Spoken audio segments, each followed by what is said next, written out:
Assalamualaikum. Okey, hari ini saya nak tunjukkan cara-cara untuk door lock shift function untuk Pro 2 Alza Advance ataupun Alza. Kalau kita pindahkan ke sekarang pintu unlock kan, untuk lockkan dia kita letak R, dia akan automatic unlock, ataupun kita letak pergi D pun automatic unlock, automatic lock. Lepas tu kita pindah pergi P balik, dia automatic unlock. Okey, cara-caranya adalah pergi ke setting, tekan ni, pergi ke setting, scroll ke bawah, tekan butang bawah, ke bawah,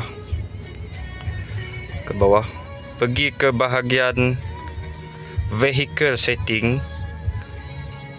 Vehicle setting, tekan enter,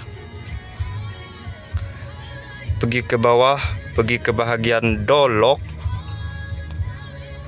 dan pergi ke bahagian shift position link door lock, tekan enter, lampu hijau tanda aktif, dan shift position link door unlocking function, tekan enter, lampu hijau tandanya dah aktif.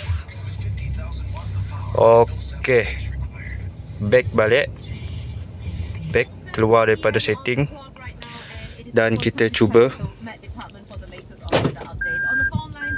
Okey, pintu lock. Lepas tu kita pindahkan ke P, kita pindahkan pergi P, pintu unlock. Okey, selamat mencuba.